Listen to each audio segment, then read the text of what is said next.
शब्दार्थ संधात्री सर्व ज्ञान प्रदायिनी सर्वदा सर्वतः पातु स्वर्णवर्णा सरस्वती। माँ सरस्वती के चरणों में प्रणति निवेदन। मैं माँ सरस्वती को प्रणाम करते हुए सर्वप्रथम डॉक्टर P.R. स्वरूप, जिन्हें अपने बीच पाकर हम सचमुच आनंदित हैं, मैं अनुरोध करूंगी राजगोपाल सुरेखा जी से कि वे आएं और अंग वस्त्र एवं पुस्तक भेंट कर आपका सम्मान करें।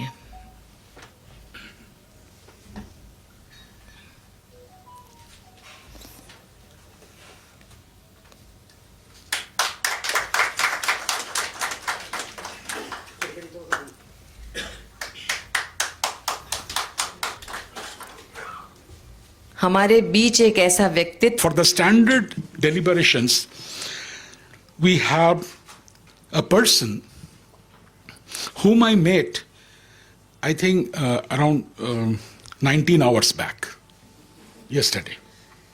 And that person is nobody but Dr. P.R. Swarup.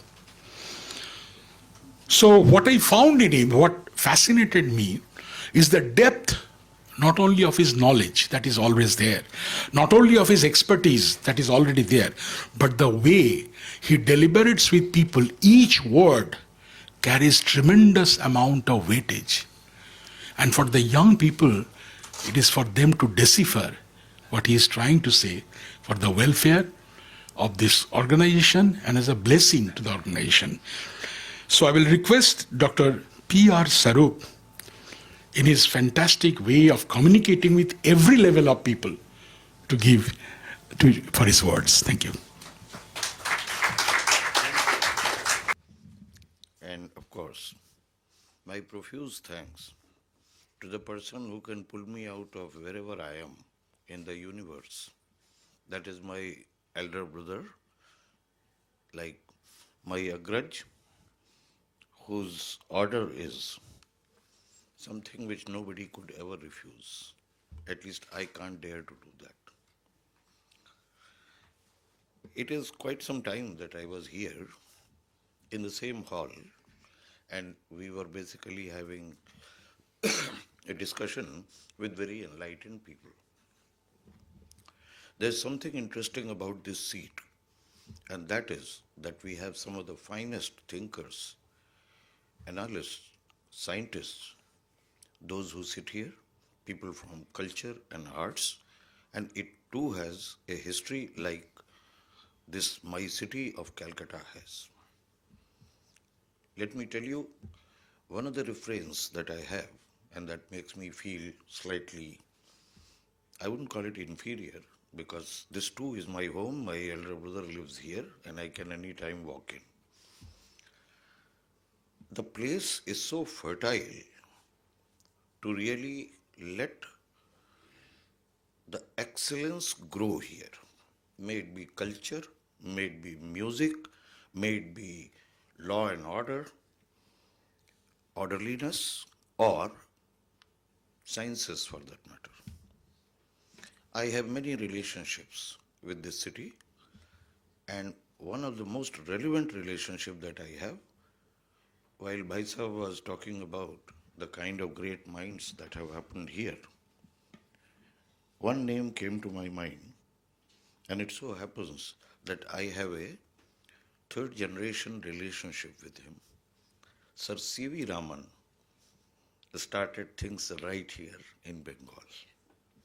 He too was a product, and this land is not only for those who go for biological growth, but also those who are coming from elsewhere and they are planted. My relationship with Sir C.V. Raman is that I am the student of one of the most favorite students of Sir C.V. Raman. It's my proud privilege to tell you that Dr. C.N.R. Rao happened to be my chemistry teacher, and right in the first year of my bachelor's program, he came out with tears crying, and he told me the story that he was one of the chosen young students at the level of 5th or 6th standard who were living with Sir C.V. Raman. Their entire education was being looked after by him. The food, everything was taken care of. It was like a Gurukul, where, the teacher was father and Guru Mata was the one who was Mrs. Raman. And these students were coached and trained by Sir C.V. Raman without fail every day for about an hour. Now, they always say that you can do wonderful things in life provided you have wonderful teachers. And I had been very fortunate in that respect. Bhai Sahib, as we call him, he has a long, long relationship. My council was initiated by the Government of India, Planning Commission, which is now known as Niti Aayog, and there are 4 central ministries and many PSUs. And interestingly enough, almost 50% share of the private sector industry. Construction industry is what I'm talking about. So, I had been so fortunate to have Dr. Mudra as my patron, and he has always treated me like a kid brother. And when he says something, it is absolutely not to be disobeyed, because then he knows how to handle the things. In our times, the big brothers used to go physical also.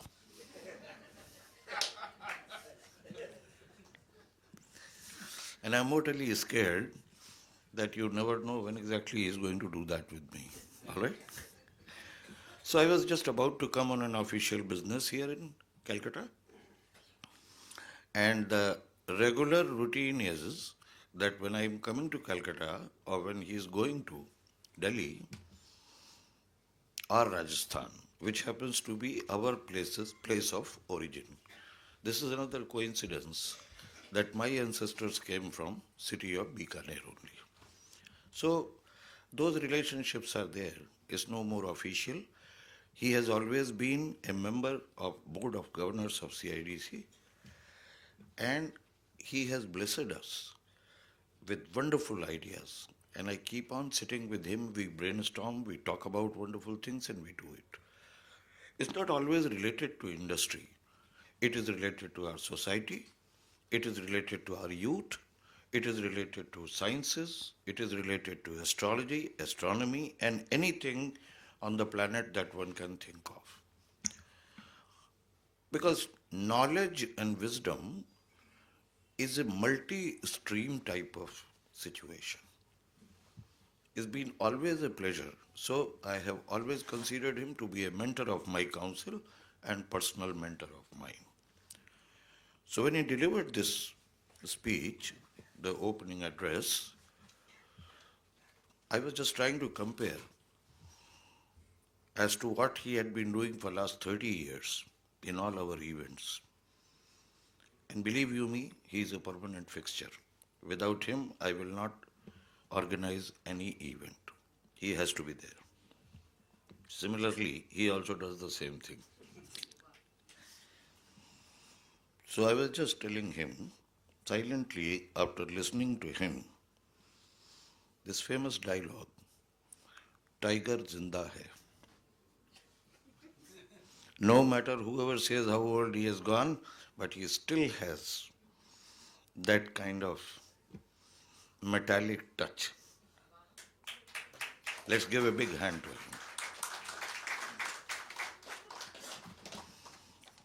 Dr. Dwari just met me 19 hours ago. And so has Mr. Daga. And we had been talking about several issues.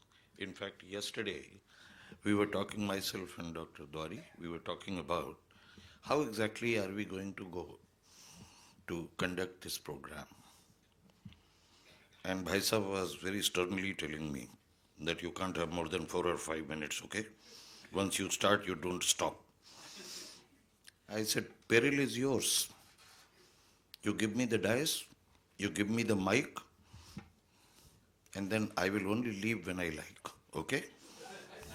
So Dr. Zwari was also giving me a threatening that I am the conductor of the program, I am the convener, and I'm going to throw you out. But obviously, he happens to be younger than me, and you know, age is a very important factor for people who come from those days.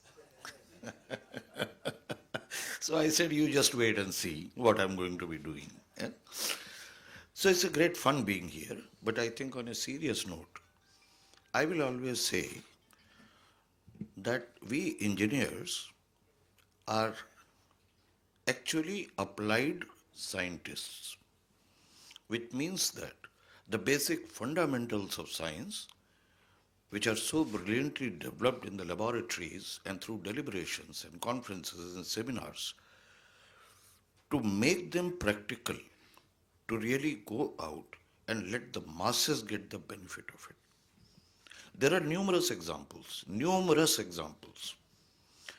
And very interesting fact, let me tell you, which basically comes because one of the subjects that I really love reading, and I like reading, that is history. History teaches us many things. History teaches us as to how the scientific developments took place, how the societies moved, what exactly are the kind of problems, and believe you me, it keeps on getting repeated. My elders have seen the days in 40s, Second World War, and places like that.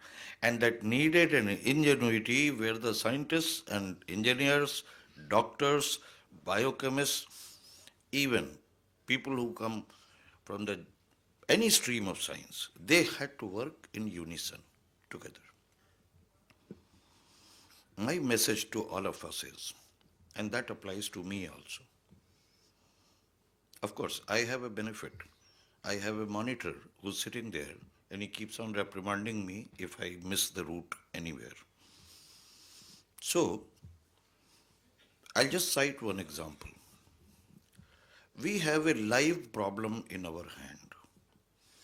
And I, as the industry representative, I wish to lay before you because I'm sure many of us who are sitting here, apart from being scientists, they are also in the realm of manufacturing various construction materials. And which is the key construction material? That is cement. We all know, all geological analysis, all investigations, they tell us that in 30 years' time, maximum 40, limestone is going to vanish from the face of this earth. Our deposits are going to dwindle down. What should we do then? The infrastructure has to be constructed. You need materials. You need different kind of materials, different technologies. And who's going to be basically thinking about it? Age-old system in our country, Aryavart, has been that there were gurukuls, there were gurus who were thinkers, and they used to look at the kind of problems that the society faced, and accordingly, they started giving out the knowledge and wisdom. And all of us know very well that there are three forms by which you can deliver the knowledge. The first form is smriti, which means experiences of mine and experiences of elderly people who I respect. My memory, that is the first way to acquire the knowledge. Second is what we call as shruti, which means that I analyze, I think, I discard, I accept logical things, and then I say, and people listen to me. That is shruti. This is how we used to be teaching our young students everywhere. This is an ancient tradition that we have in our country. And the last one was when the bundle of knowledge enhanced too much and you could not have basically been able to transfer it to future generations, then you went for lipi, which meant that you have to write it down and store it as a record. We have plenty of lipi, plenty of lipi. In fact, with the kind of, this internet and data transfer, you have so much of wisdom and knowledge stored on the web that you can just access it with a click of button. But what about Smriti and Shruti, which is most important? And that is something that gives me immense pleasure. That's my own benefit. I sit with the wise men there, or wise men like you. I listen to them. I try to absorb and try to see that what all you are talking about, can we solve some of the burning problems that we have in hand? We have been working together on skill development for our youth. What do we teach them? What should be the curricula? What should be the syllabi? What should be the pedagogy? What should be the material that has to be given to them? I'll just close it with a very small, very beautiful example. A young student of 4th standard or 5th standard, he or she asked the question, and teacher was there in the class, and said that, "Ma'am, can you tell me why exactly the trees are having their branches going up like that?" And look at the way the teacher answered. It's a very beautiful thing.